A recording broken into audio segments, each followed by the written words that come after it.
Bonjour.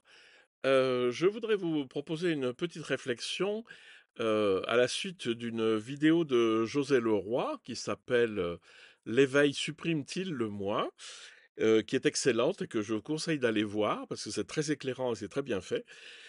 Et je voulais vous parler un peu de finalement de la conscience individuelle, qu'est-ce qu'il en est, comment est-ce que voilà, comment est-ce qu'on s'en sort parce que beaucoup de traditions vont vous dire que le moi n'existe pas, que l'ego est à dézinguer, qu'il y a pas de, il y a pas de choix parce qu'il y a personne pour avoir un choix, et cetera.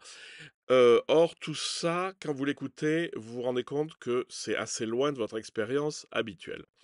Néanmoins, il est bon de faire quelques petites distinctions, même si à la sortie, les distinctions nous permettent de faire une unité.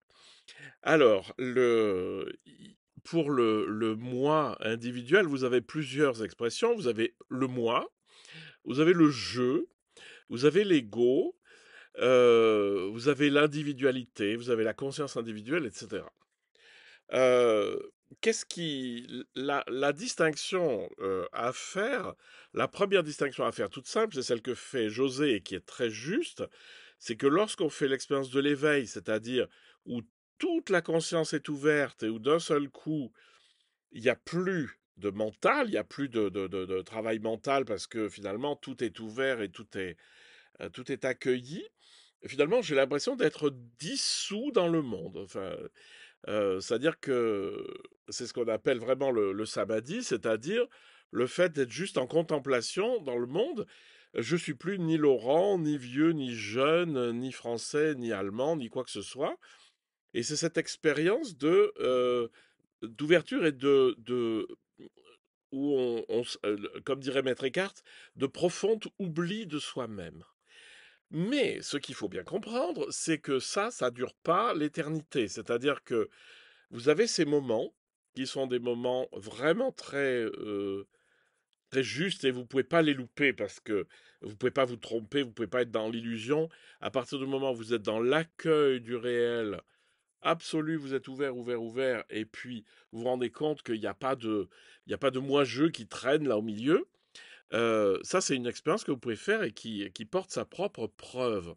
Mais dites-vous bien que de toute façon, ça va pas durer parce que dans 10 minutes, il va falloir que j'aille faire la cuisine, que donc je discute avec quelqu'un, est-ce que tu veux manger ça, tu veux manger ça, ou enfin n'importe quoi, mais je vais avoir la nécessité de mon moi ordinaire, c'est-à-dire celui qui sait faire la cuisine, celui qui a un nom, celui qui a un âge, celui qui doit gagner de l'argent pour gagner sa vie, celui qui doit payer sa maison, celui qui doit mettre dans l'essence dans sa voiture. Et celui-là, il est pas illusoire parce que euh, c'est un petit peu un espèce de mythe, mais ça c'est bien ces espèces de manières de voir la spiritualité comme un truc complètement désincarné. Non, vous n'êtes pas désincarné, je suis désolé. Tout à l'heure, il va falloir que vous alliez faire la cuisine ou que vous preniez votre voiture pour faire quelque chose. Donc ça n'est pas, c'est pas ça qui va disparaître. Par contre, ce qui va vraiment, ce qui est appelé à disparaître, c'est ce qu'on appelle l'ego, c'est-à-dire la somme des choses qui nous enferment. José a une très belle image d'ailleurs.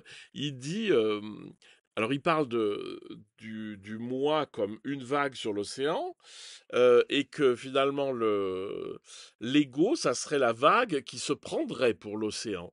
C'est-à-dire l'ego, c'est ce qui est au centre du monde, c'est ce qui se voit lui-même comme le centre, et où donc tout doit être orienté vers ce centre, c'est-à-dire c'est chercher son propre intérêt. Enfin, c'est la définition classique. Hein, c'est dans la mystique chrétienne, on va parler de volonté propre, on va parler d'ego, on va parler du petit moi, etc. Bon, donc là, ce que je veux juste vous faire sentir, c'est que il y a des choses à trier, mais que déjà l'expérience de la suspension du moi, il est juste suspendu. Hein, l'individualité est suspendue dans l'expérience de l'éveil, mais que dans la vie courante, vous avez besoin de votre moi qui fonctionne, mais il y a quelque chose qui vous met les bâtons dans les roues, c'est l'ego qui lui est égoïste. Voilà, donc on va déjà travailler avec ça pour savoir comment finalement se libérer de cet ego rétrécissant et comment laisser l'éveil finalement ouvrir, développer le moi qui est tout à fait pertinent.